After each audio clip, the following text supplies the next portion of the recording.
अब आज conductivity and molar conductivity ये टॉपिक चल रहा था, है ना।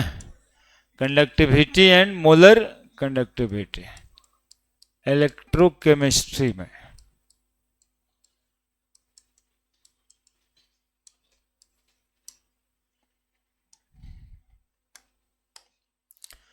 कंडक्टिविटी किसको कहते हैं के।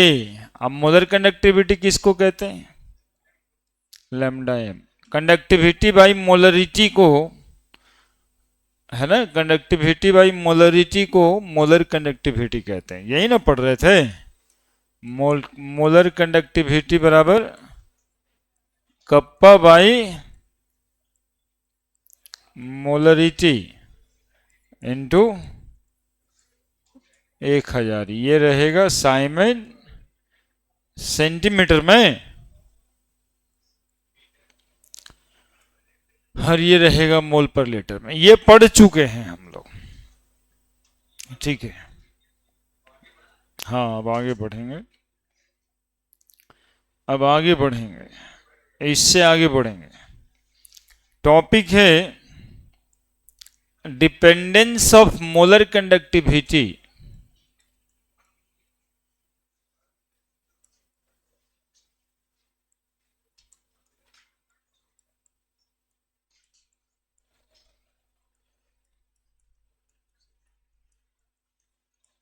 with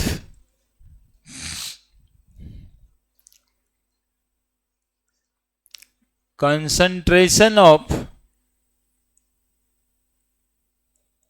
electrolytic solution. बड़ा लंबा टॉपिक है।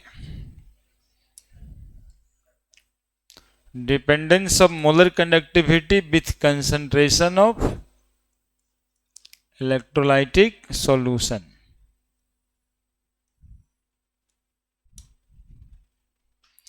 इतना बड़ा टॉपिक है,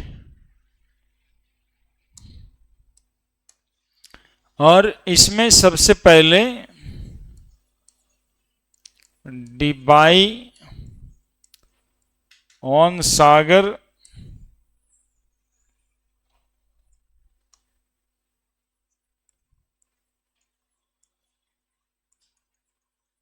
हकेल ऑब्जर्वेशन है, ग्राफिकल ऑब्जर्वेशन लिख दीजिए।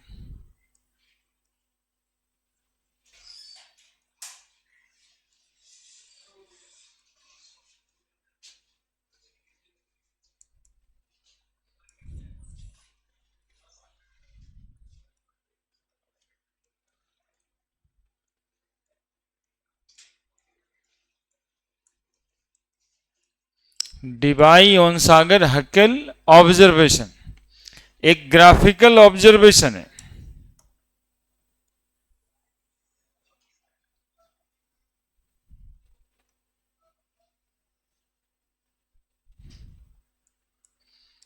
मोलर कंडक्टिविटी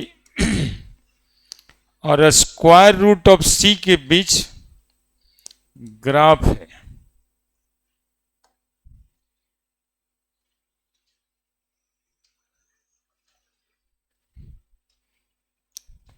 पहले समझिए किसके किसके बीच क्या पढ़ रहे हैं हम लोग। मोलर कंडक्टिविटी इलेक्ट्रोलाइटिक सॉल्यूशन का, कि कंसंट्रेशन इतना रखेंगे तो कंडक्टिविटी कितना ब्रिंग करेगा। इसके लिए ग्राफ खींचे हैं, और ये ग्राफ इस तरह का ऑब्जर्व हुआ है। मोलर कंडक्टिविटी और कंसंट्रेशन ऑफ इलेक्ट्रोलाइट, और एक दूसरा ग्राफ ऐसे ऑब्जर्व हुआ है। ये स्ट्रॉन्ग इलेक्ट्रोलाइट के लिए ऑब्जर्व हुआ, और ये वीक इलेक्ट्रोलाइट के लिए ऑब्जर्व हुआ। You mean CH3COH acetic acid. एक ग्राफिकल ऑब्जर्वेशन है, डीवाई ऑन सागर हक्केल इक्वेशन। देखिए क्या ऑब्जर्वेशन हुआ, 2 मिनट यहां पर रहिएगा। स्ट्रॉन्ग इलेक्ट्रोलाइट कोई एक कंसंट्रेशन ले लेते हैं, कोई एक कंसंट्रेशन यहां पर ले लीजिए आप। इसकी मोलर कंडक्टिविटी इतनी आ रही है, एक पार्टिकुलर कंसंट्रेशन पे मोलर कंडक्टिविटी स्ट्रॉन्ग इलेक्ट्रोलाइट के ये, ठीक है। कंसंट्रेशन बढ़ रहा है इधर, नहीं बढ़ ही रहा है ना, मोलर कंडक्टिविटी क्या हो रहा है, घट रहा है। ऑब्जर्वेशन मेड हो गया कि molar conductivity of electrolytic solution decreases with increasing concentration. यही ऑब्जर्वेशन मेड हुआ ना कि मोलर कंडक्टिविटी इलेक्ट्रोलाइटिक सॉल्यूशन का घटेगा यदि क्या बढ़ेगा, कंसंट्रेशन ऑफ इलेक्ट्रोलाइट बढ़ेगा, यानी lambda M inversely proportional to square root of C. बस इतना सा बात देखने के लिए वो पूरा कंसंट्रेशन और मोलर कंडक्टिविटी के बीच ग्राफ ही खींच दिए, ठीक है। For strong electrolyte, weak electrolyte में क्या बदल गया, देखिएगा वीक इलेक्ट्रोलाइट में क्या बदल गया। वीक इलेक्ट्रोलाइट का भी कोई कंसंट्रेशन यहां पर मान लेते हैं, पहले से लिए हुए ही हैं, ये वाला कंसंट्रेशन, ठीक है। स्ट्रॉन्ग इलेक्ट्रोलाइट का उसी कंसंट्रेशन पे ज्यादा मोलर कंडक्टिविटी है और वीक इलेक्ट्रोलाइट का कम है, होना भी चाहिए। वीक इलेक्ट्रोलाइट की कंडक्टिविटी कम होनी चाहिए स्ट्रॉन्ग इलेक्ट्रोलाइट से, वही है।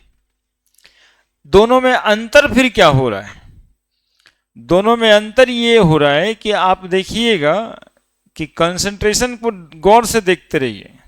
वीक इलेक्ट्रोलाइट वाले में यहां से इधर में यानी कंसंट्रेशन घट रहा है, कंसंट्रेशन स्ट्रॉन्ग वाले के लिए भी घट रहा है।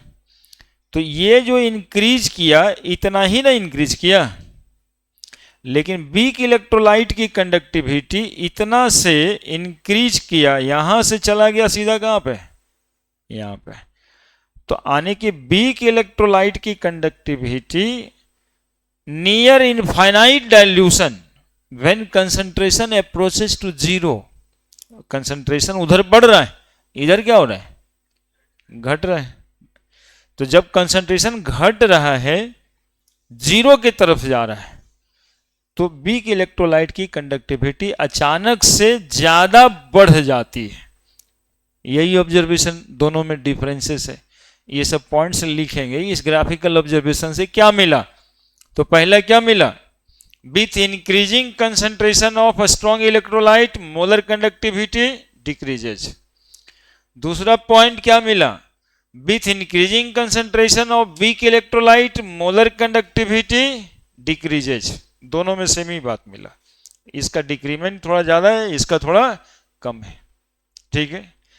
तीसरा पॉइंट जो मिला, इसको जो है ना कंसंट्रेशन अप्रोचेस टू जीरो लिख दो, या इसको डाइल्यूशन लिख दो, इनफाइनाइट डाइल्यूशन, इनफाइनाइट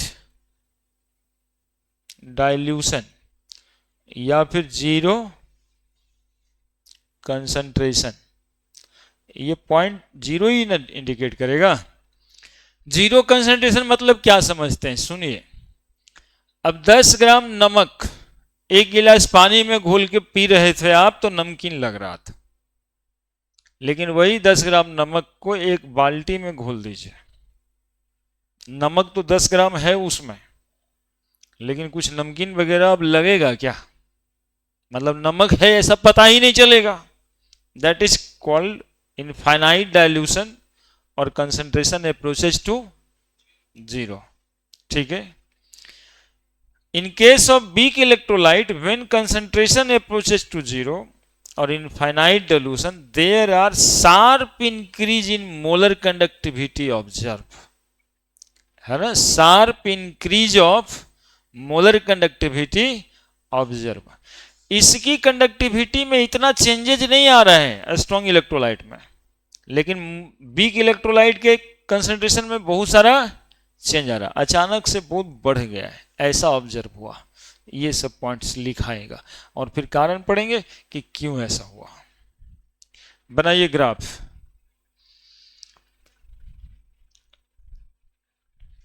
ये ग्राफ आईटी 2023 का क्वेश्चन भी है, सीधा ग्राफ ही पूछ दिया था, दो वो बनाए उसमें से एक ठो पूछा था कि ये ग्राफ किस इलेक्ट्रोलाइट के लिए हो सकता है। अब वीक इलेक्ट्रोलाइट में तो ढेर सारा है,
लिखिए ऑब्जर्वेशन।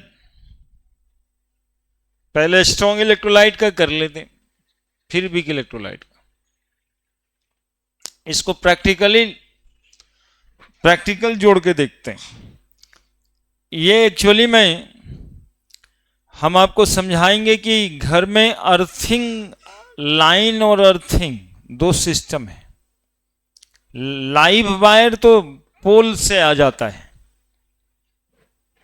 और एक ठो घर में अर्थ वायर भी देते हैं हम लोग, यहां नहीं देते हैं, यहां जरूरत नहीं पड़ता, वो अर्थ वायर भी पोल से ही आता है। लेकिन गांव में एक तो अर्थिंग जोड़ते हैं ना खन करके, वो भी नहीं, वो भी आने लग गया। मीटर जब लगेगा ना तो बिना अर्थ वायर का मीटर नहीं लगेगा, जब से मीटर लगा होगा तब से वो अर्थ वायर भी दे दिया होगा। लेकिन अर्थ वायर जब घर में बनाएंगे तो अर्थिंग बनाने के लिए हम लोग को क्या करना पड़ता है, स्ट्रॉन्ग इलेक्ट्रोलाइट नमक है ये, और वीक इलेक्ट्रोलाइट एसिटिक एसिड देख रहा होगा, ये गोबर में रहता है। नमक और गोबर का सॉल्यूशन मिला करके अर्थिंग में डाल देते हैं। गोबर में वीक इलेक्ट्रोलाइट, कौन सा वीक इलेक्ट्रोलाइट प्रेजेंट होता है, एसिटिक एसिड।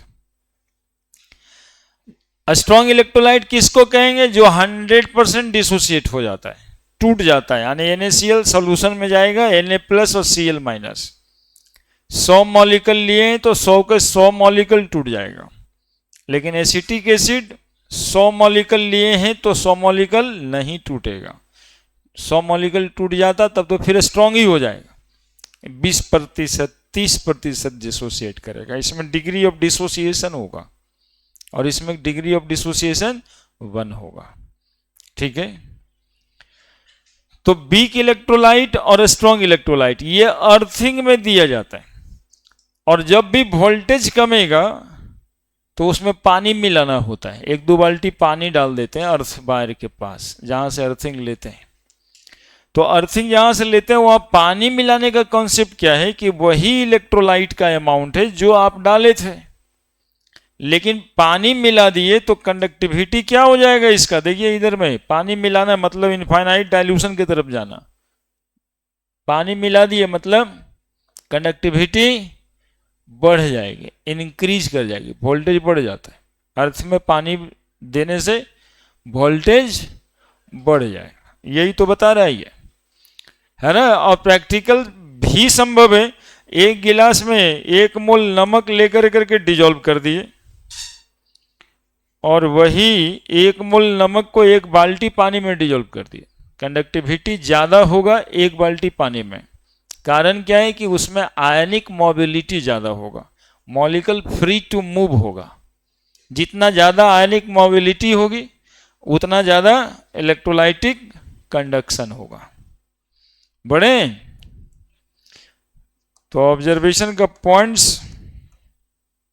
पहला molar conductivity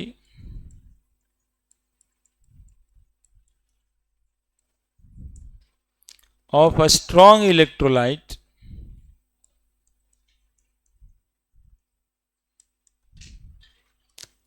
decreases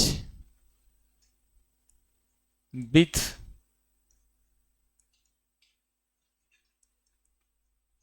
increasing concentration of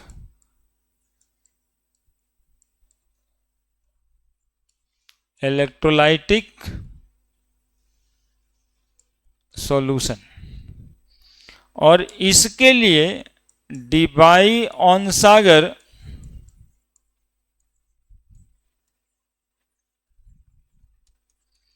Hückel equation भी है, जिसको शॉर्टकट में DOH इक्वेशन कहते हैं। Debye Onsager Huckel equation. Lambda M infinity, lambda M C बराबर lambda M infinity minus A√C।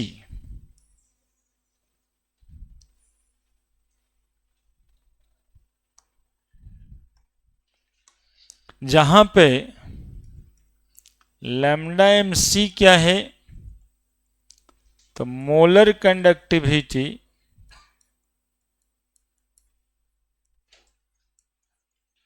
Eight concentration C। Lambda infinity क्या है, तो लिमिटिंग मोलर कंडक्टिविटी कहते हैं इसको, जो मैक्सिमम देख रहे थे आप ग्राफ पे।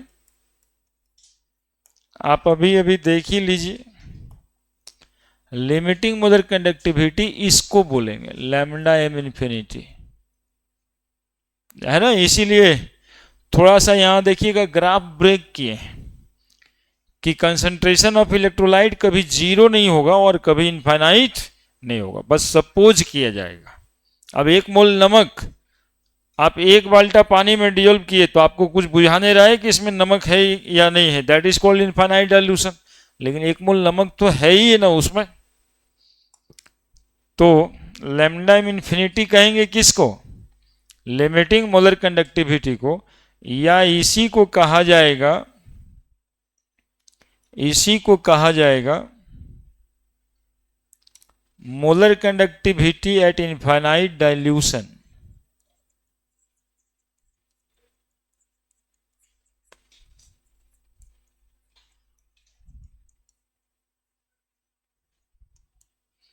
या फिर इसी को कहा जाएगा मोलर कंडक्टिविटी। क्या हो गया?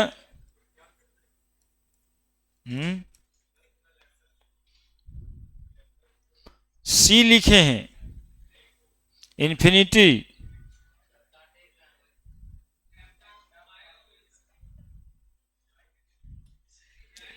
हाँ,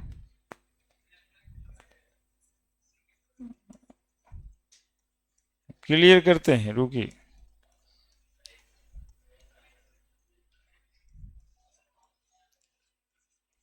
लैम्बडा ऐसे लिखते हैं सीधा, एम यहां लिखते हैं और इसको यहां काट के सी लिखते हैं, लैम्बडा एम सी। काटना इसलिए है कि ये ग्राफ दिखा देता है, यहां से बढ़ नहीं सकता इसका, दैट इज कॉल्ड लिमिटिंग, है ना, इसीलिए वहां पे कट जाता है ना, लिमिटिंग मोलर कंडक्टिविटी, है ना, टिल कहने का मतलब है।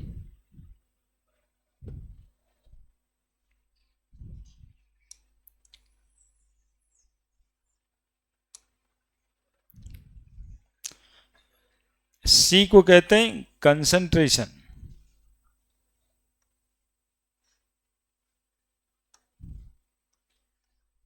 Of electrolyte,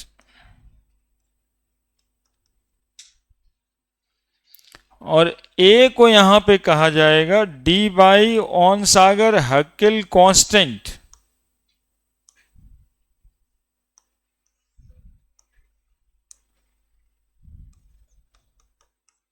D by on Sagar Hückel constant, it is constant for 1:1 electrolyte, 1:2 electrolyte,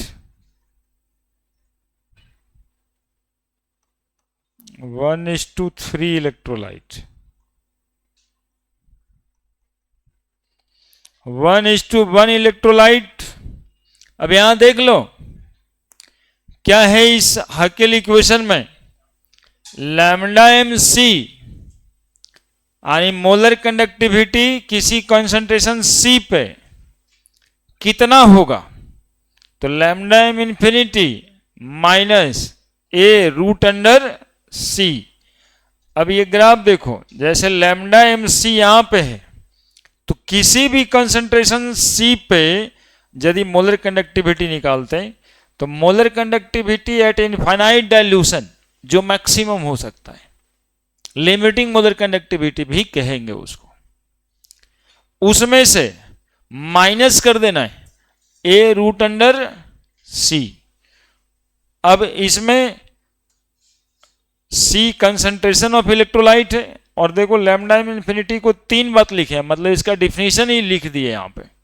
limiting molar conductivity को कहते हैं molar conductivity at infinite dilution, molar conductivity when concentration approaches to 0, और सी को कहते हैं कंसंट्रेशन। ये क्या है यहां पर, D by on Sagar Hückel constant बोलते हैं, और D by on Sagar Hückel constant होता है कांस्टेंट फॉर 1:1 इलेक्ट्रोलाइट, या फिर 1:2 इलेक्ट्रोलाइट, या 1:3 इलेक्ट्रोलाइट। ये 1:1 क्या है सो सुनिए, NaCl के लिए, KCl के लिए, सब के लिए एक तरह का कांस्टेंट होगा।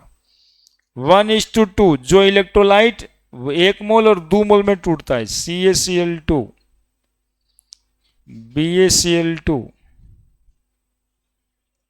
1:3 electrolyte AlCl3।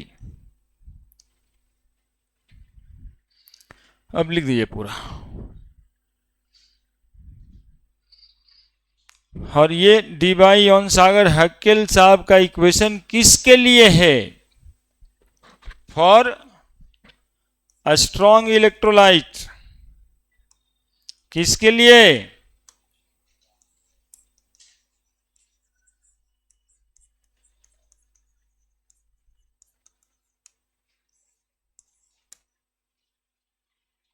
For a strong electrolyte.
हो गया।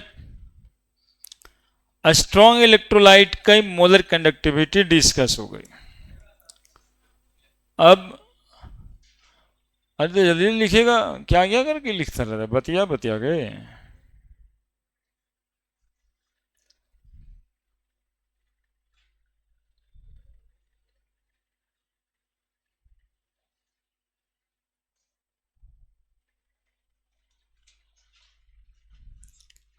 बोर्ड में ये इक्वेशन लिखने भी आता है।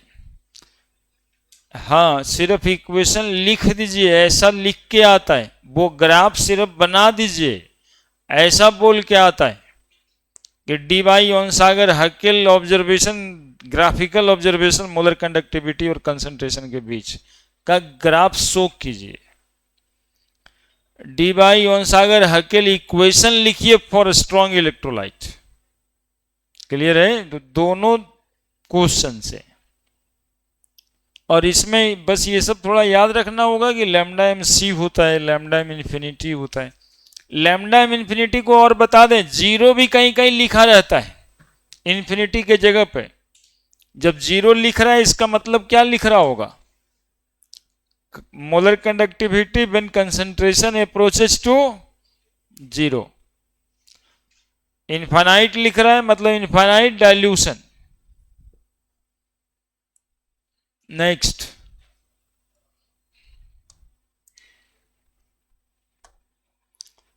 Molar conductivity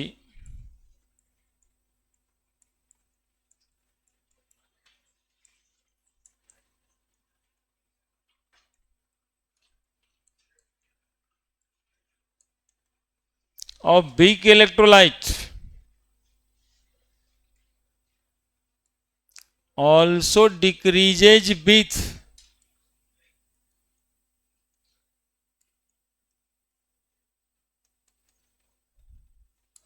increasing concentration of solution.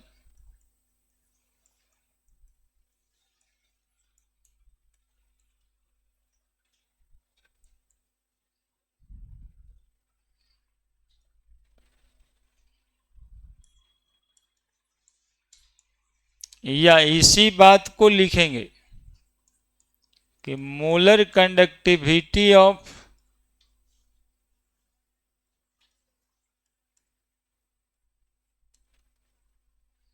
weak electrolyte is observed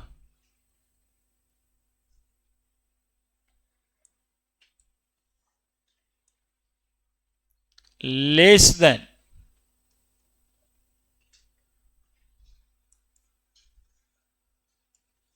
those of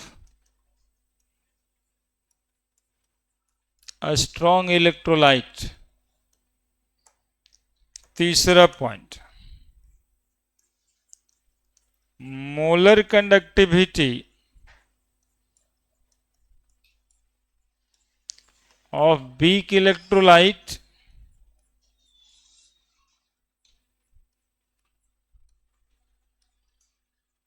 increases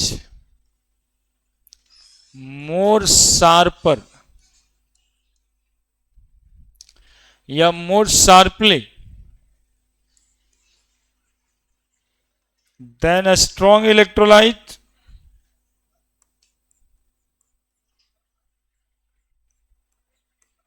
near infinite dilution or when concentration approaches to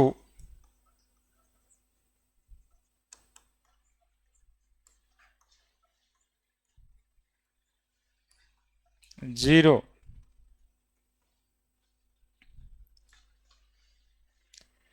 अब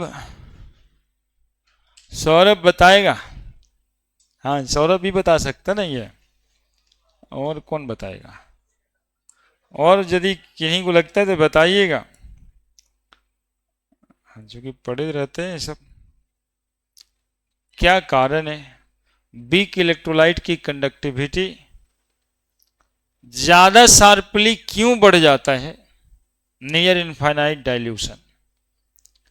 स्ट्रॉन्ग इलेक्ट्रोलाइट के कंपैरिजन में ज्यादा बढ़ जाता है, ये ग्राफिकली देखा गया है ना। इस पर फोकस करना है आपके बोर्ड में, मतलब सीबीएसई वाले बोर्ड में ये तो लिख देता क्वेश्चन में ही कि molar conductivity of weak electrolyte increases more sharply than a strong electrolyte near infinite dilution as observe by Debye Onsager Hückel.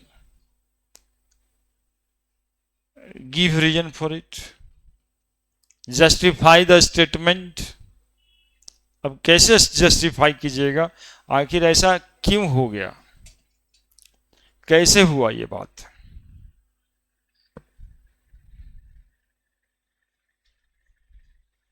बताओ ना यार। इसीलिए हमसे कहता है नहीं पढ़ते हैं सर, यही बात है और कोई बात नहीं है। पिछले दिन इस पर बात हो रहा था ना कि जब पढ़ ही लिया है तो ये बताना है।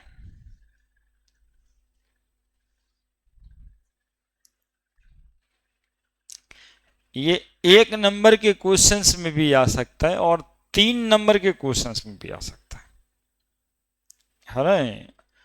और ये जनरली सीबीएसई बोर्ड का क्वेश्चन होता है, इधर बिहार और स्टेट बोर्ड वाला नहीं, ये सब में कम देखा जाता है।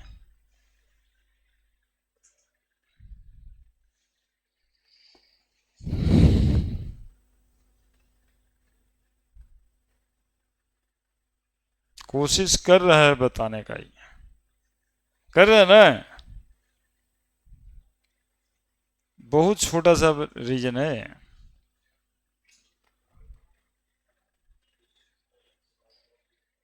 डिग्री ऑफ डिसोसिएशन कारण है। Degree of dissociation of weak electrolyte increases with decreasing concentration और इंक्रीजिंग डाइल्यूशन, है ना। इतना छोटा सा कारण है। ये वीक इलेक्ट्रोलाइट तो इसीलिए है, वीक इलेक्ट्रोलाइट क्यों है ये, चूंकि इसका डिग्री ऑफ डिसोसिएशन कम है और ये degree of dissociation near infinite dilution बढ़ता है। तो यदि ये एक लाइन में सवाल आता है ना तो इसका आंसर ये देना है, since degree of dissociation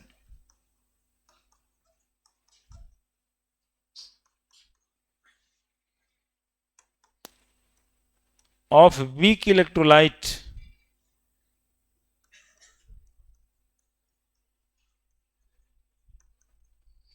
increases with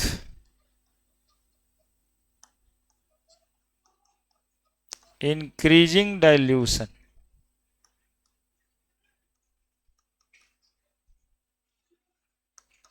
और decreasing concentration।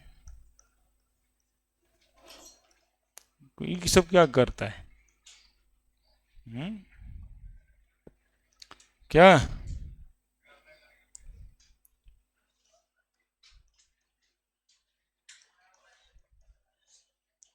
अब यही 500 महीना पढ़ने का समय है यार, फिर मौका नहीं लगेगा, फिर केवल पछतावा ही रहेगा।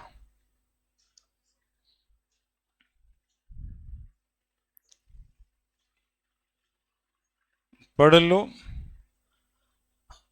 और इसलिए पढ़ लो कि थोड़ा सा ब्रेन एक्सरसाइज हो जाए, थोड़ा समझ में बात आने लगे, इसलिए पढ़ना रहता है। ये नहीं कि हमको कुछ करना नहीं है। एक्चुअली मैं कंफर्ट जोन सब चाहता है, लेकिन यही 2 साल में यदि अच्छा हो जाए तो क्या दिक्कत है। अभी कंपटीशन 25 लाख में होता है, 25 लाख बच्चों के बीच होता है कंपटीशन अभी आप लोगों का। और यही कोई भी ग्रेजुएशन लेवल का एग्जामिनेशन में 1 करोड़ विद्यार्थी होता है। ये जो नॉर्मल कंपटीशन है 1.5 करोड़ तक पहुंच जाता है। ऑल ओवर इंडिया ले तो 3 करोड़ तक जाता है, और सीट रहता है 15,000 20,000। तो समस्या ज़्यादा है, कंपटीशन ज़्यादा है, पढ़ना भी ज़्यादा पड़ेगा। अब सोचो ना कितना पढ़ना पड़ता है सबको। करंट अफेयर्स 1.5 साल के अंदर जो कुछ हो रहा है वो भी जानना रहता है। पेपर भी सिलेबस का पार्ट हो जाता है, न्यूज चैनल भी एक सिलेबस का पार्ट हो जाता है। मतलब सिलेबस सब्जेक्ट 11-12 को पढ़िए, हिस्ट्री हो जानिए, ज्योग्राफी हो जानिए, थोड़ा बहुत टफ है। फिर फिजिक्स केमिस्ट्री मैथ बायोलॉजी जानना ही है, इंग्लिश हो जानिए, रीजनिंग जानिए, मैथ जानिए, इंग्लिश जानिए। तो अब यहां पर सीधा आसान आसान बात सब कहते हैं हम लोग, सब खाली सुनना समझना है। किस लिए बढ़ गया, बोलो कारण क्या है, क्यों ज्यादा स्टेप ईयर बढ़ा, शार्पर क्यों बढ़ा? चूंकि degree of dissociation weak electrolyte का इंक्रीज कर जाता है, इंक्रीजिंग डाइल्यूशन या डिक्रीजिंग कंसंट्रेशन पे। अब ये 3 नंबर में आ जाए तो इसको दिखाना पड़ता है कैसे। तो यहां पर आप समझिएगा बात, हाउ, कैसे। हम कहने का मतलब ये भी नहीं समझ में आ रहा है कि डिग्री ऑफ डिसोसिएशन कैसे बढ़ जाता है कंसंट्रेशन घटने से। तो इसके लिए पुराना 11th का चैप्टर आयनिक इक्विलिब्रियम रेफर करना होगा, और जहां पर हम लोग को जानना था, जो पढ़े होंगे वो देखे होंगे, CH3CO- और H+, टाइम t बराबर 0 सेकेंड पे मान लेते हैं इसका कंसंट्रेशन C है और डिग्री ऑफ डिसोसिएशन अल्फा। तो एट t सेकेंड क्या होगा, C माइनस ये 0 0 और ये कितना बनेगा, और ये कितना बनेगा। अब एक इक्विलिब्रियम कांस्टेंट निकालते हैं Ki, CH3CO- H+ by CH3COH, है ना। 11th में सहजा के पूछा करते थे आप कि सर 11th वाला 12th में काम आता है, वही यही सब काम आता है कुछ कुछ जगहों पे। आयनिक इक्विलिब्रियम काम आ रहा है। Ki को कहते हैं आयोनाइजेशन कांस्टेंट। अब Ki बराबर क्या लिख देंगे, C² नहीं, अभी रुक जाओ, C α इंटू C α। हिल डुल जा रहा है। C into 1 minus alpha, C से C कट गया। Ki बराबर क्या निकल के आ रहा है, बाई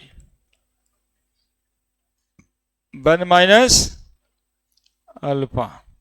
क्या सिखाए थे कि for week electrolyte alpha is very less than 1। सो बताओ ना, सो कोई नहीं, हाँ देखो रिजल्ट ही बता दिया। सो अल्फा में नेग्लेक्टेड इन सबस्ट्रैक्शन टर्म, इन सबस्ट्रैक्शन टर्म। बताओ इसके लिए तुम कुछ किए थे, खाली आ करके बैठा ही करते थे। इतना तुमको याद रह गया ना, Ki बराबर C अल्फा स्क्वायर। अब alpha square is equal to क्या आ जाएगा, Ki बाई C। तो अल्फा बराबर क्या आ जाएगा, Ki बाई C का अंडर रूट। तो अल्फा इनवर्सली प्रोपोर्शनल टू क्या हो गया, square root of C concentration. देखो यहां दिखाई दे रहा है, कंसंट्रेशन बढ़ेगा तो डिग्री ऑफ डिसोसिएशन घटेगा, कंसंट्रेशन घटेगा तो डिग्री ऑफ डिसोसिएशन बढ़ेगा। वो ग्राफ में यही हो रहा था, कंसंट्रेशन जैसे जैसे घट रहा था degree of dissociation weak electrolyte का बढ़ रहा था। चूंकि आयन से कंडक्टिविटी आता है, तो जितना ज्यादा डिग्री ऑफ डिसोसिएशन होगा उतना ज्यादा आयंस आएगा, तो उतना ज़्यादा कंडक्टिविटी ले आएगा। इसीलिए इनफाइनाइट डाइल्यूशन के पास कंडक्टिविटी बढ़ जा रहा था। C बराबर number of mole by volume होता है। तो बताओ alpha directly proportional to 1/c है, तो 1/n/v का अंडर रूट। अब बताओ अल्फा लिख सकते हैं directly proportional to square root of B. Volume बढ़ेगा तो अल्फा बढ़ेगा, वॉल्यूम बढ़ने का मतलब dilution, alpha directly proportional to dilution, inversely proportional to concentration. ये पूरा प्रूव हुआ कि alpha increases with decreasing concentration या alpha increases with increasing volume, that is increasing dilution, इसलिए मोलर कंडक्टिविटी बढ़ जाता है। लिखिए ना, समझ में आया है? कुछ पढ़ के आया ही नहीं लगता, सर बोल ही नहीं रहा है, कुछ पूछो ना यार।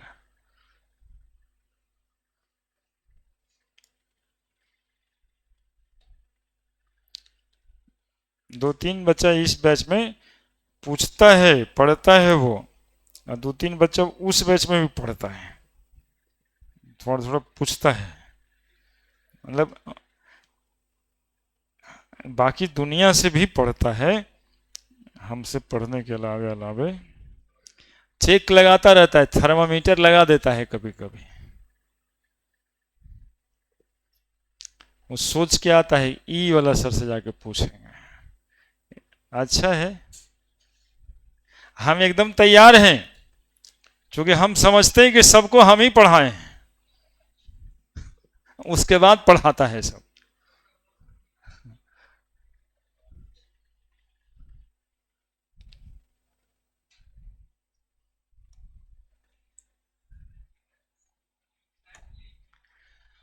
हम इसी को लिख देंगे लैंग्वेज में, तुम लोग मुस्कुराता है।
ये सब आप लोग सीधा सीधा ही लिखिएगा, कोई कोई देखता है हमारे ही तरह घेर घेर के ऐसे ऐसे करके कॉपी में लिखता है।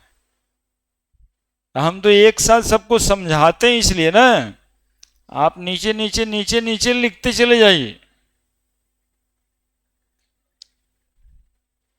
हाँ वैसे लिखता है और हमारा मुंह देखता है, सर कैसे लिख देते हैं, हम कैसे लिखें।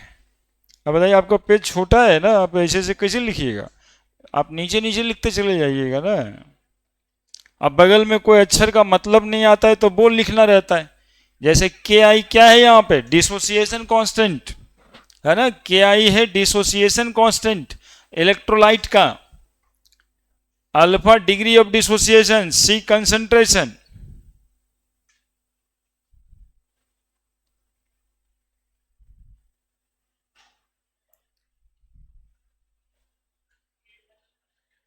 डिसोसिएशन कांस्टेंट लिखते हैं, लिख दिए।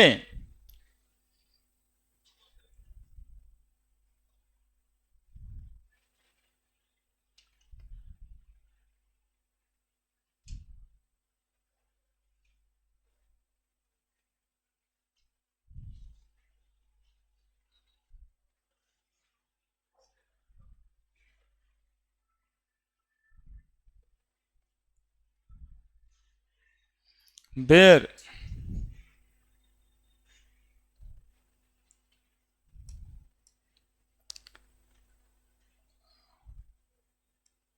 के आई बराबर, ये जहां जहां आप बगल में खाली जगह है वहां पे आप लिख सकते हैं। क्या कहते हैं इसको? डिसोसिएशन कांस्टेंट, या कहीं कहीं पर आयोनाइजेशन कांस्टेंट, इसलिए आई लिखा हुआ है। Dissociation constant of weak electrolyte,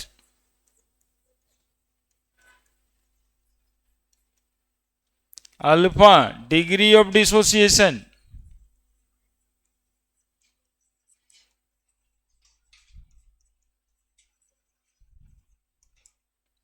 C concentration,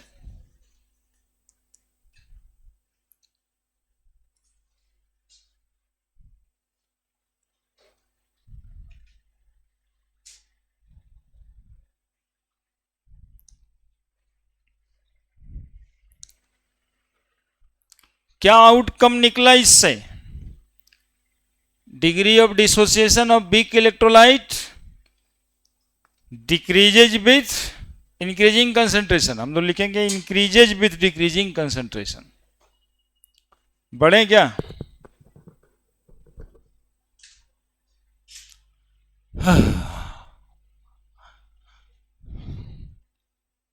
बढ़े?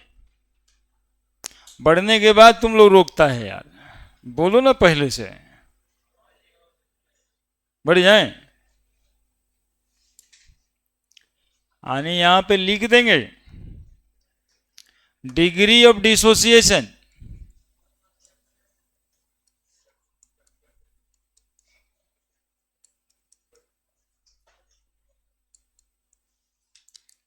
Of weak electrolyte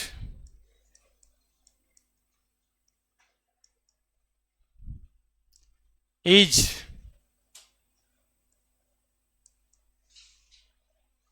increases with decreasing concentration,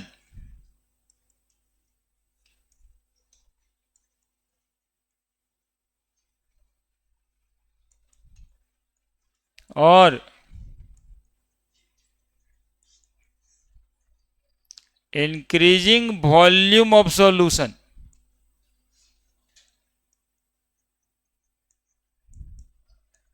और इंक्रीजिंग वॉल्यूम को ही क्या बोलेंगे हम लोग? डाइल्यूशन।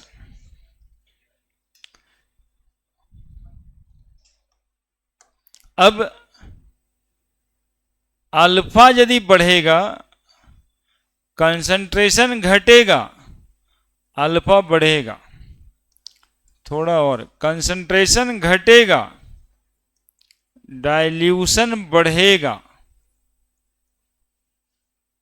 डिग्री ऑफ डिसोसिएशन बढ़ेगा, तो मोलर कंडक्टिविटी भी बढ़ेगी।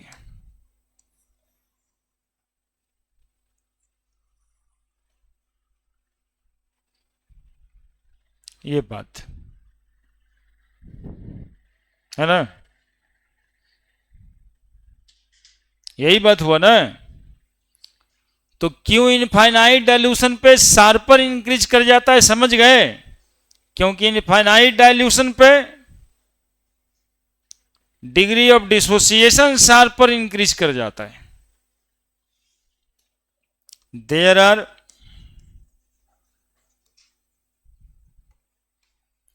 Sharp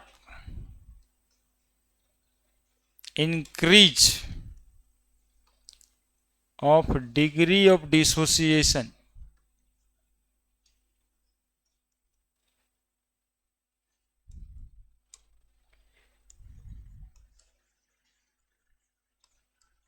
of big electrolyte near infinite dilution, so there are also sharp increase of molar conductivity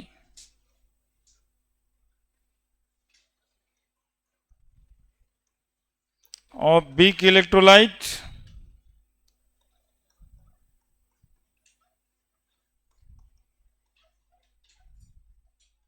near infinite dilution. बात खत्म।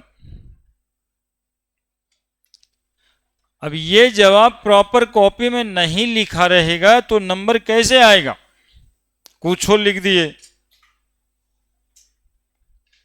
है ना, थोड़ा थोड़ा सा गोबर याद आया, नमक याद आया, कुछ लिख के चला है, गोबर उबर लिख दिए, मोलर कंडक्टिविटी।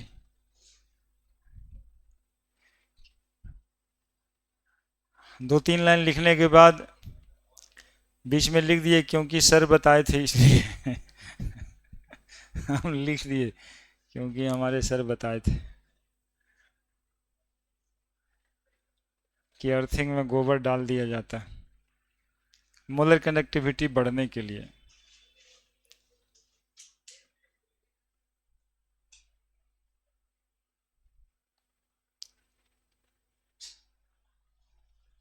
तब तुम मोबाइल वोबाइल नहीं चला रहा है आज? नहीं देखता? ये नहीं देखता है, वो गड़बड़ा रहा था इसको। हाँ, आज अभी मैच नहीं है, मतलब पूरा सपोर्ट रहता मैच में इसका, नहीं तो टेस्टो मैच देखता है।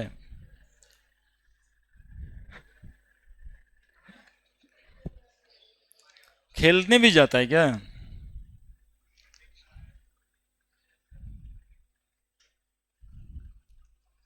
ये वो पार्क उधर में बनाया जिधर रहता होगा। हाँ, वो पार्क भी गड़बड़ है। जितना उतना दूर में जितना बच्चा है सबको गड़बड़ा के रखा हुआ है।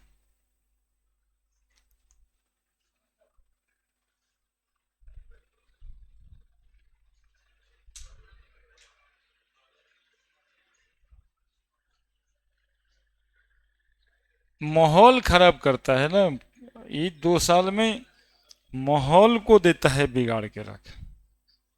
अब कोई अच्छा भी है तो बनना चाहता है खराब ही, खराब का संक्रमण होता है ज्यादा, अच्छे का संक्रमण कहाँ है? बुरा फैलता ज्यादा है। नेगेटिव एनर्जी पार्क, सही है, नाम रखा है, सही में कुछ नेगेटिव है वहां पे। हाँ। एक दूसरा है कि उसमें उमस भी बहुत होता है उस पार्क में। हाँ, चूंकि चारों तरफ से बिल्डिंग बना हुआ है तो उमस ज्यादा होता है। वैसे वो उस पार्क में जाना नहीं चाहिए, हम तो नहीं जाने का सजेशन देंगे। जाना नहीं चाहिए क्या? एकदम में नहीं जाना चाहिए, कभी नहीं जाना चाहिए। काहे कि पॉपुलेशन ज़्यादा है, एरिया कम है, यानी पॉपुलेशन डेंसिटी ज़्यादा है उस पार्क में, कूट कूट के भरा रहता आदमी, और जगह कम है, और दूसरे चारों तरफ से बिल्डिंग है। वहाँ तो कुछ दिन में ऑक्सीजन मिलना सबको मुश्किल हो जाएगा, सांस लेने में दिक्कत होने लगेगा। हाँ, बचपन को पता नहीं चलता है। हमारा 1-2 बार का एक्सपीरियंस बहुत बैड रहा है, मतलब लगा कि जा आने लायक जाने लायक ही नहीं, मतलब सुबह में मॉर्निंग वॉक करने लायक भी नहीं है, बोले इतना ज़्यादा प्रॉब्लम है, उमस है, वो निगेटिव एनर्जी पार्क है वो सही ही बता दिया, लिख दिया ये। आई थिंक सबको समझ आ गया होगा, अब कोई दिक्कत नहीं होगा इसमें, है क्या? है क्या दिक्कत? आप बताओ, तुमको यदि कोई कहे कि भाई एक ग्राफ बना दिए हैं, तुम 5 मिनट इस पे बोलो, हम 1 घंटा से बोल रहे हैं इसी पे, लेकिन हमें 1 घंटा होने वाला है और यही एक ग्राफ आपको डिस्कस किए अभी तक, और कुछ ना किए। बढ़ जाए अब।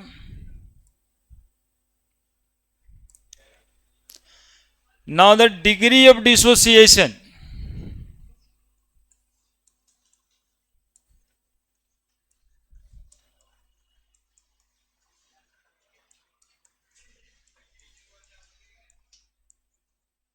of weak electrolyte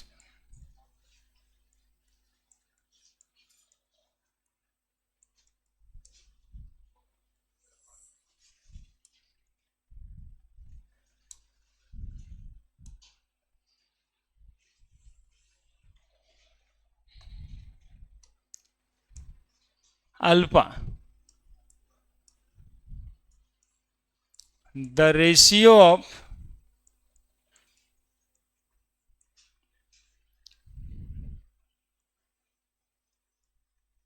molar conductivity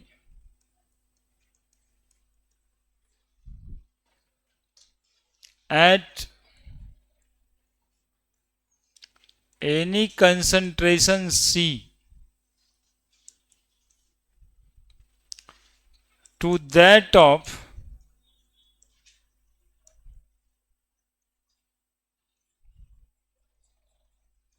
molar conductivity at infinite dilution known as degree of dissociation.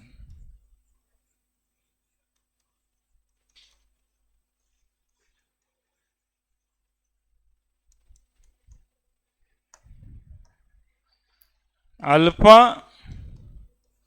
बराबर lambda M C by lambda M infinity.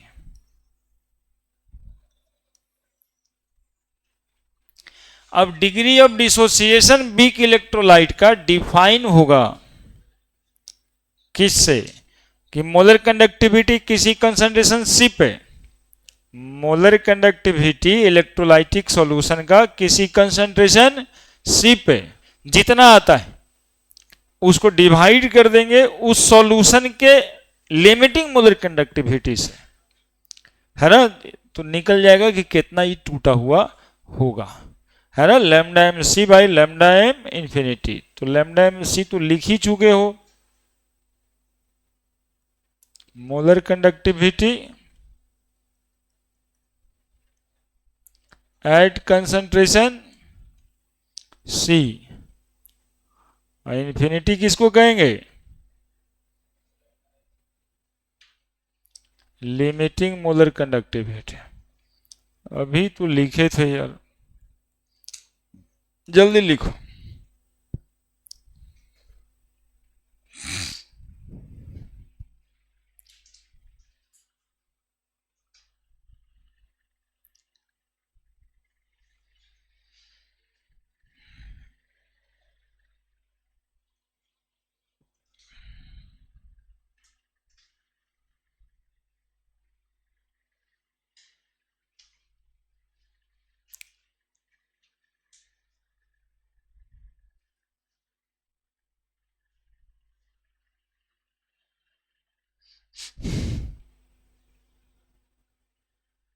लिख दिया।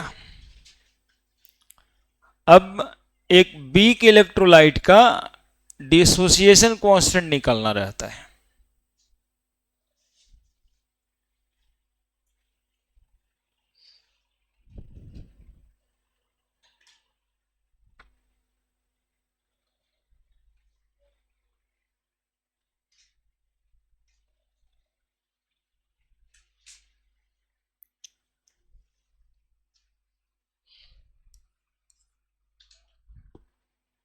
बड़े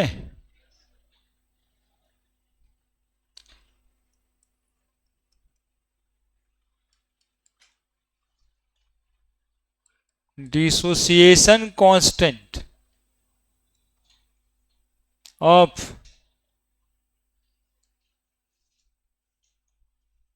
वीक इलेक्ट्रोलाइट।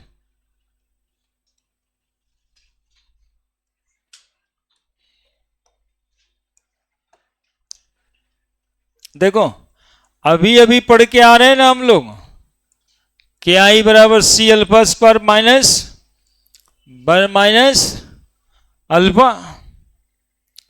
अब put the value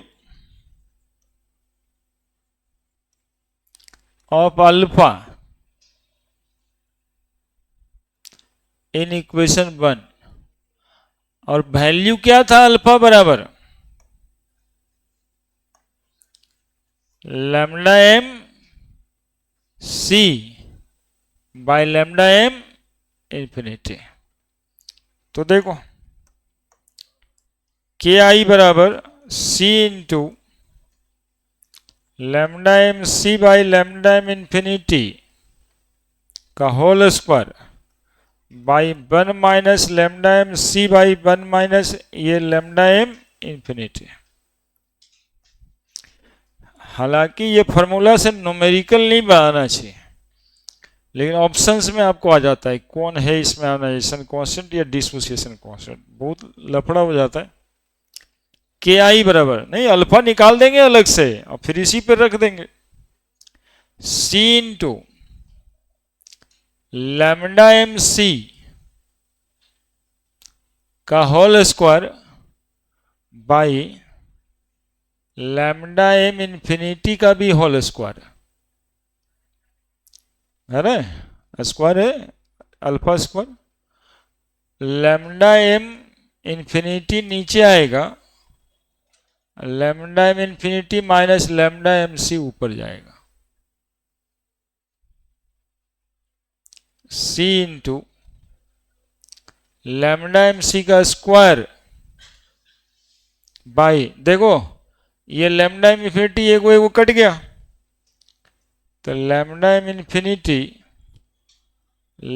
M infinity minus lambda M C, ये ionization constant का formula है या dissociation constant का, लिख दो।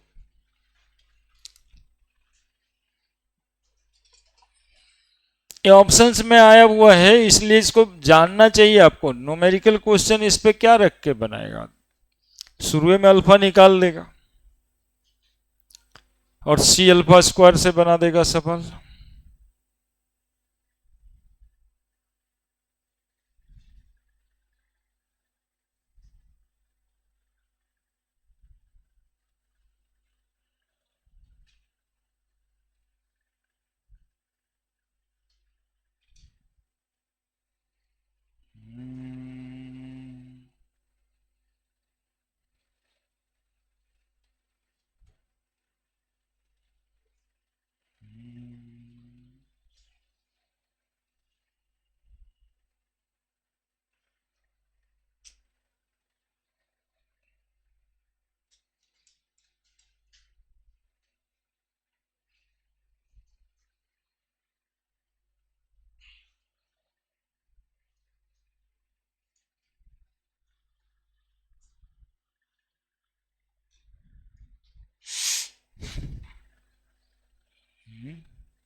क्या बात,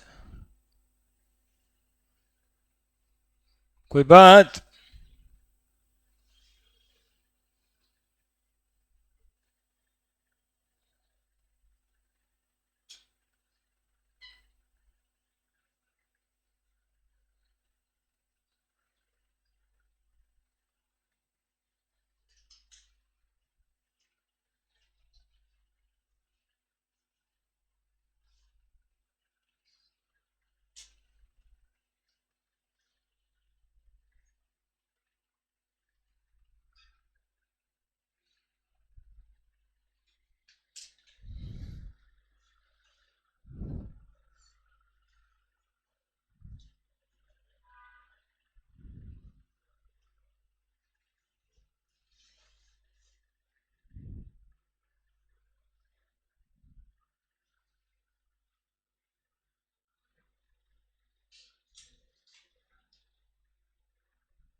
क्या बोलो?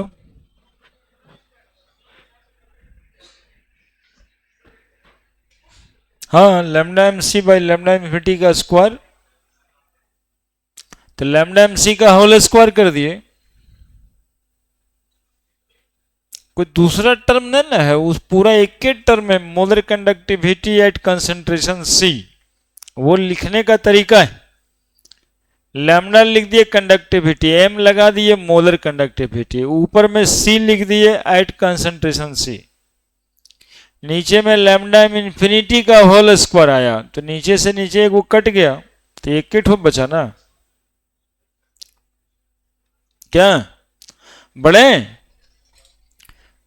Next is Kohlrausch law.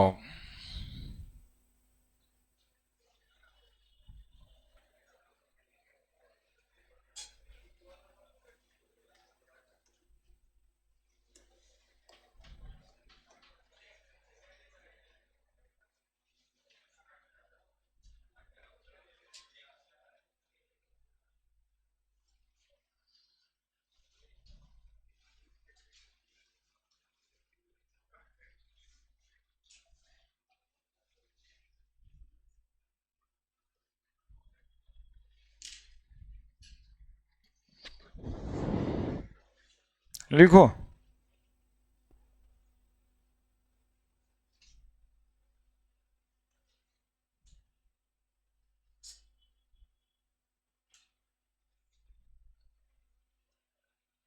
Law of independent migration of ion.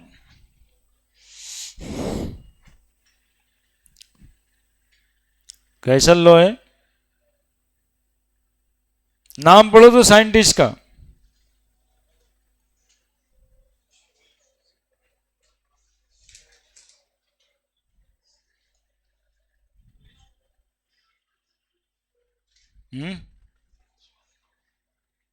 Scientist का नाम पढ़ो।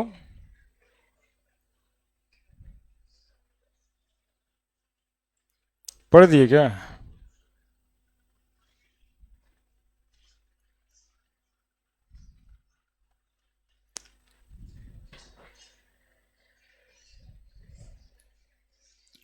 कोहलार्च लॉ कहते हैं, कोहलार्च। और नहीं पढ़ने आए ना तो सीधा के लॉ। नहीं समझा? के तो है ही है ना नाम, और लॉ लगा देना है, तो अकॉर्डिंग टू के लॉ।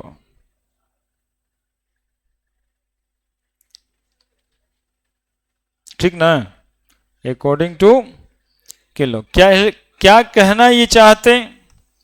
सबसे पहली बात ये कहना ये चाहते हैं कि इलेक्ट्रोलाइटिक सॉल्यूशन में, इलेक्ट्रोलाइटिक सॉल्यूशन में, याद आ रहा होगा फोटो,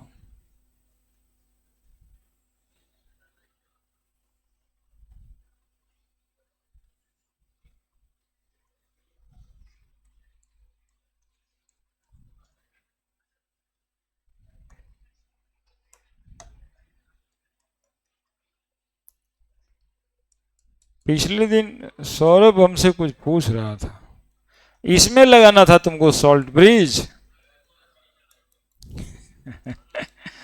इसमें लगाना था सॉल्ट ब्रिज, इसमें लगाना है। इसमें कहां पे लगाएं सॉल्ट ब्रिज? इसमें कहीं के लिए लगाएं? कहां पे लगाना है सॉल्ट ब्रिज? हैं? अच्छा पूछ रहा था।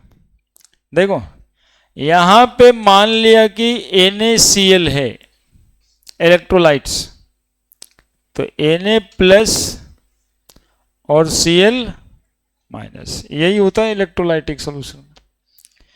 Na प्लस कैथोड की तरफ मूव करता है, Cl माइनस एनोड का। ये भाई साहब कहते हैं इंडिपेंडेंट माइग्रेशन। तो ये दोनों डिपेंड कहां करता है एक दूसरे पर? घूमने के लिए कोई डिपेंड कर रहा है?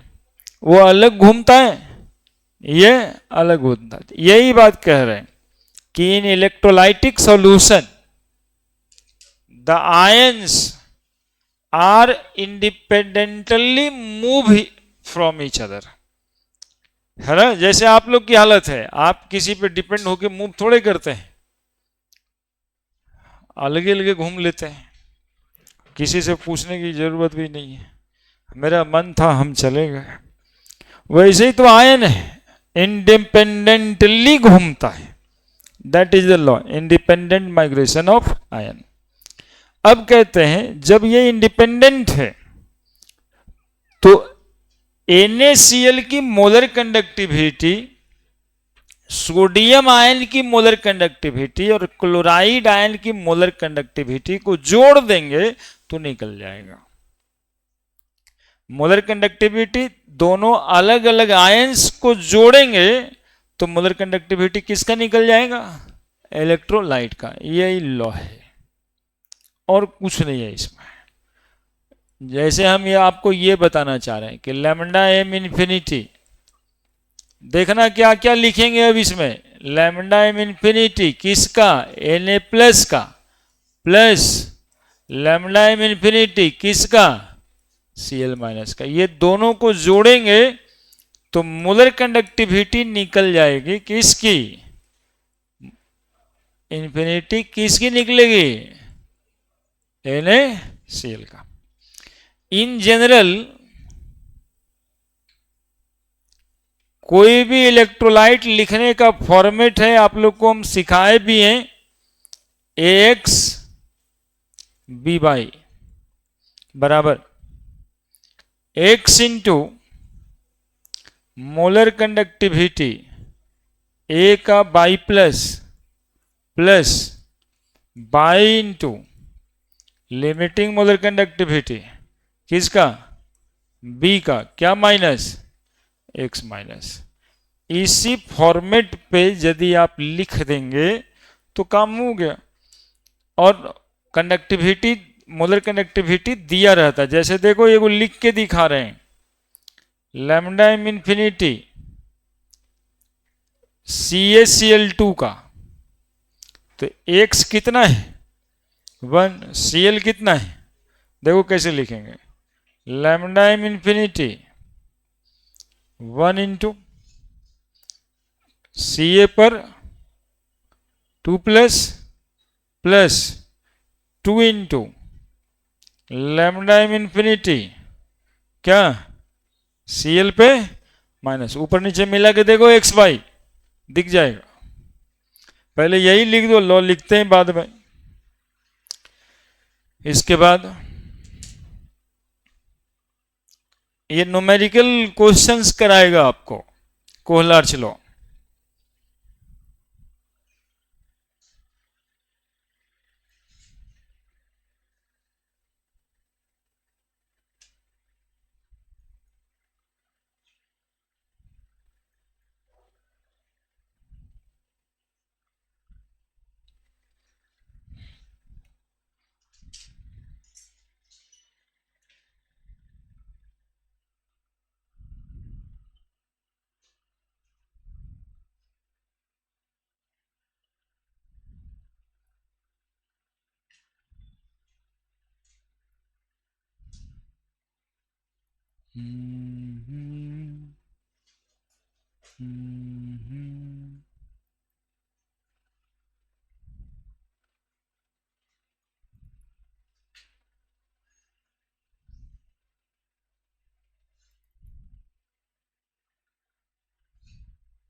लिख दिया? नहीं लिखेगा ये?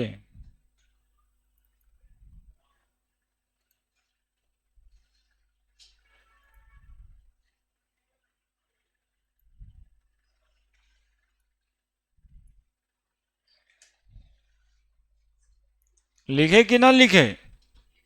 हाँ वही लैम्डा एम इन्फिनिटी सब देख देख के लिखता होगा। लिख देना, ऐसा ना कि भारी लगे तो बस छोड़ ही देना। इसमें भारी कुछ नहीं है, भारी बस लिखना ही है। अब Na प्लस की कंडक्टिविटी आपको क्वेश्चंस में ही लिखा रहता है। और Cl का भी लिखा हुआ है, तो आपको न्यूमेरिकल बनाने में लगा क्या? दोनों लिख के जोड़ दिए आप।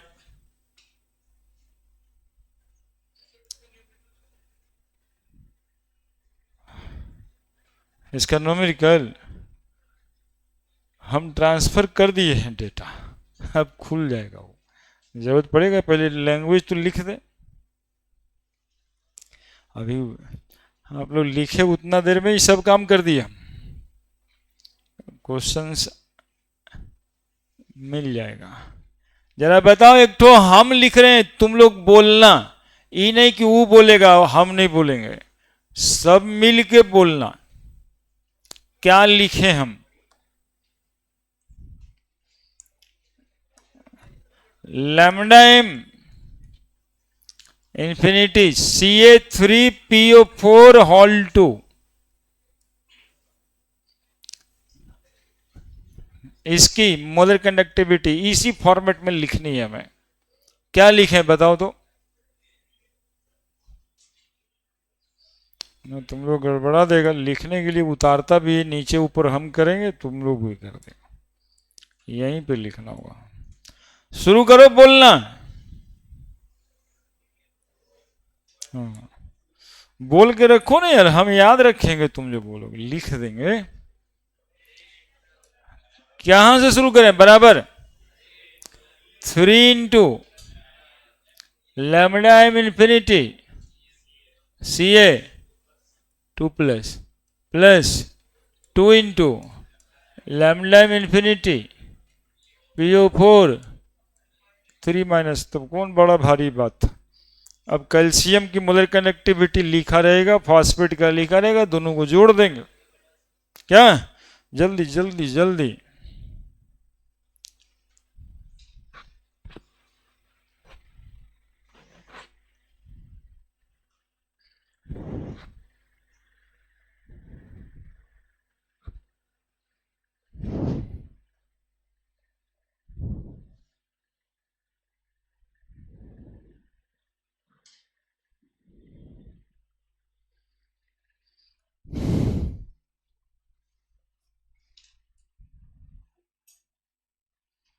बड़े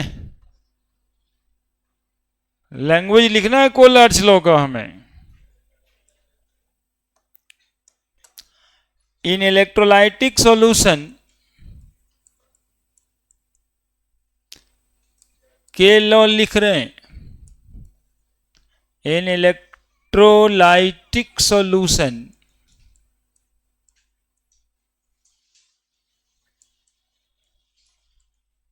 the cation and anion which furnished by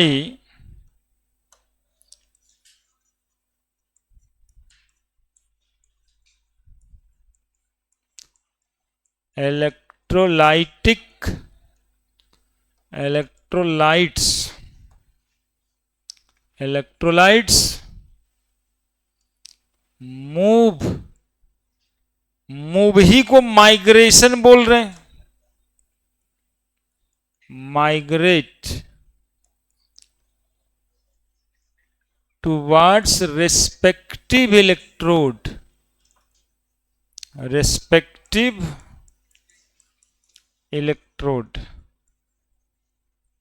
independently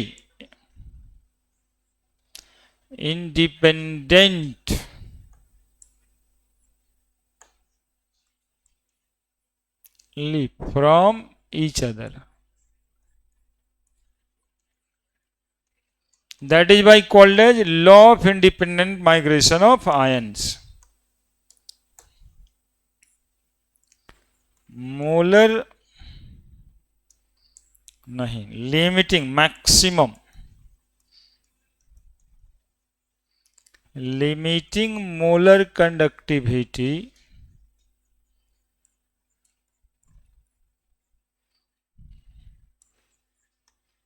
of electrolyte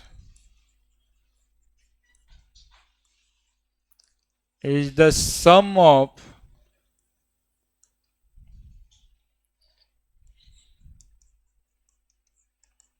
limiting molar conductivity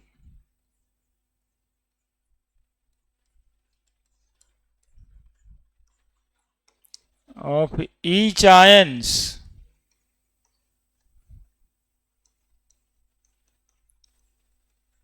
furnished in the electrolytic solution।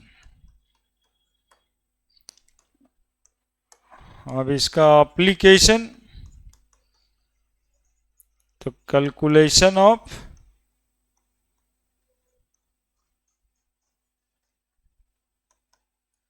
Limiting molar conductivity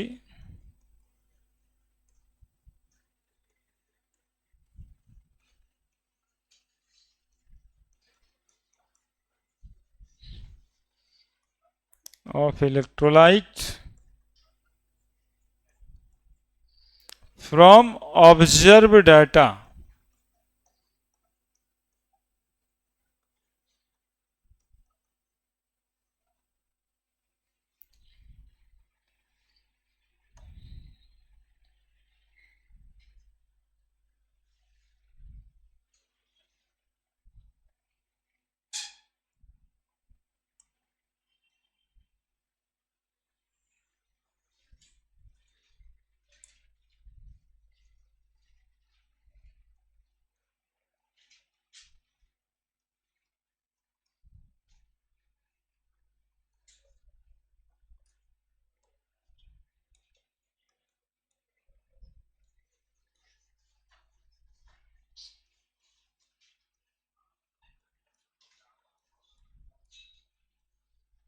from observed data of limiting molar conductivity of ions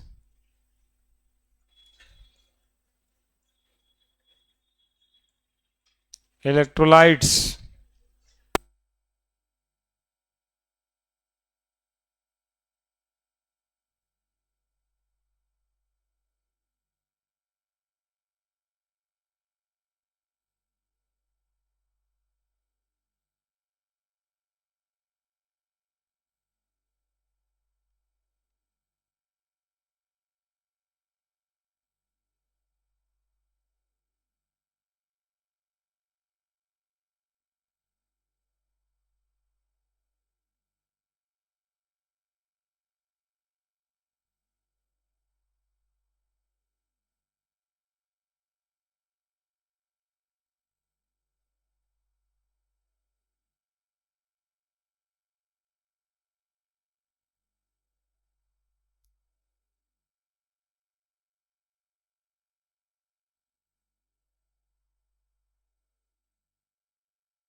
लिख दिया। Calculation of limiting molar conductivity of electrolyte from observe data of limiting molar conductivity of ions या फिर electrolytes. क्या लिख दिया ना? No sir कहता अभी तक।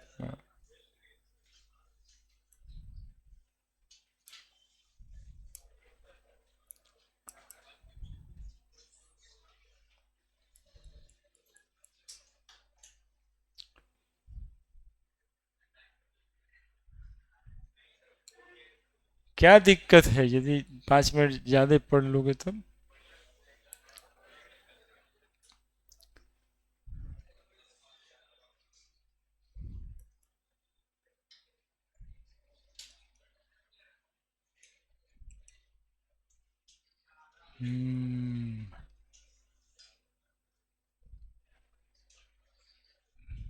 एक बच्चे को बताना है, वो क्वेश्चन बता दीजिए सर। तो एक ही को तो क्वेश्चन बताना है।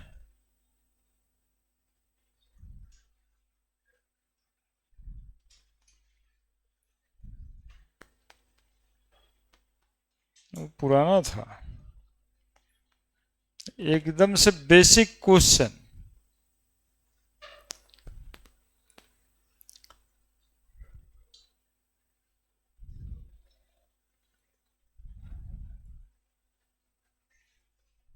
ये सब क्वेश्चन उसी का है, यही लैम्डा एमसी वाला है। चेक अभी किए नहीं है, अभी भेजे, अभी थोड़ा देर पहले लिखा है। यार देखो इसको, इस एनसीईआरटी का है, उतारो जल्दी से ये।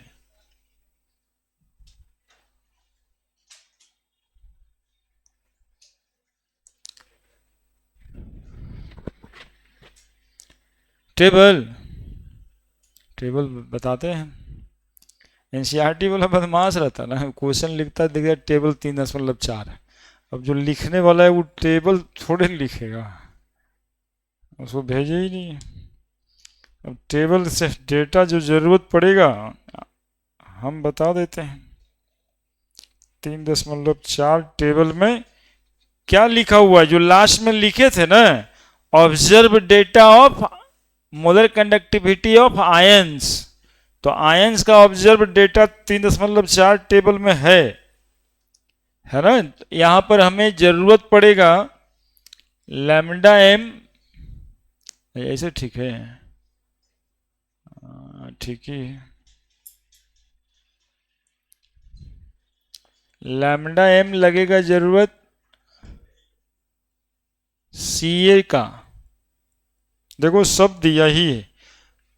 109 siemens centimetre square mole minus 1।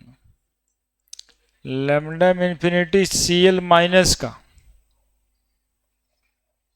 76.3 siemens centimetre square mole minus 1। और क्या है, lambda M infinity M G 2 plus का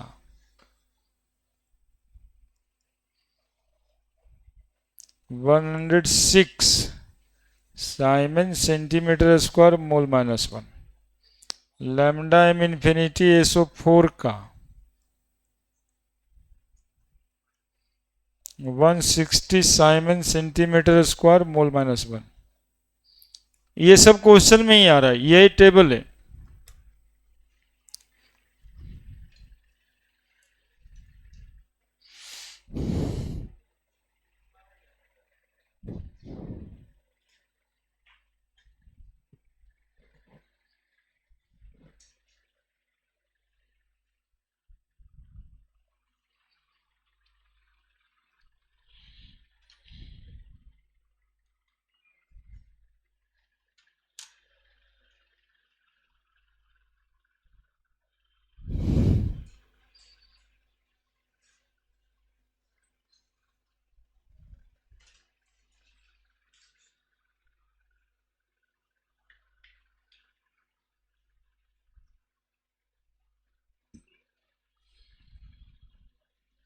बना दिया।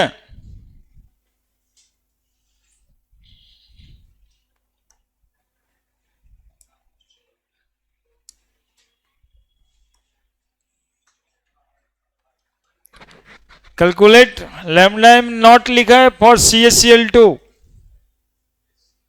ठीक है। तो CaCl2 के लिए क्या करेंगे हम लोग, नॉट लिखे या जीरो लिखे बात एक ही है। Lambda M infinite Ca2 plus lambda M infinite Cl minus multiplied by 2, यही ना। एक से गुना सिखाए थे तब ना किए, अब गुना करते रहेंगे हम एक से। वो एक से गुना करवा रहा है हमको। एक ढूंढवाए थे कि नहीं कुछ है तो एक रहता है। Ca का कितना 119 +2 इंटू CL का 76.3। बताइए, यही सवाल था, आपको यही करना है, वो तो दे ही देगा। इससे सस्ता सवाल कोई हो सकता है?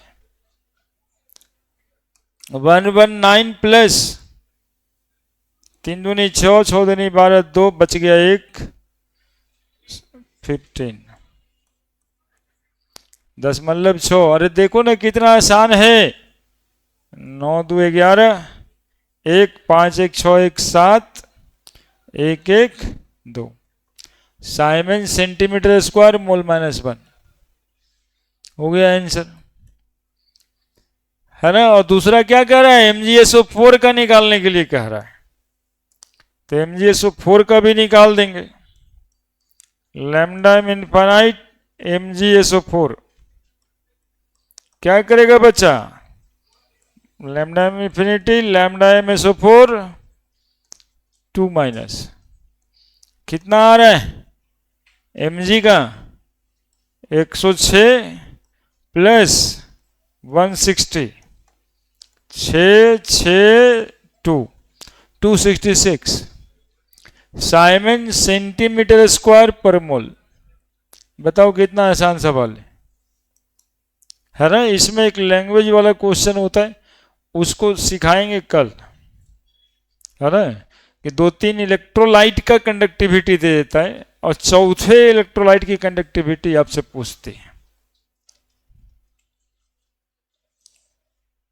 मूल्य क्या समस्या है, तो 2 मिनट 4 मिनट हुआ उतना में पगलाता है। हो गया, टाइम में हो गया, पढ़ा करो।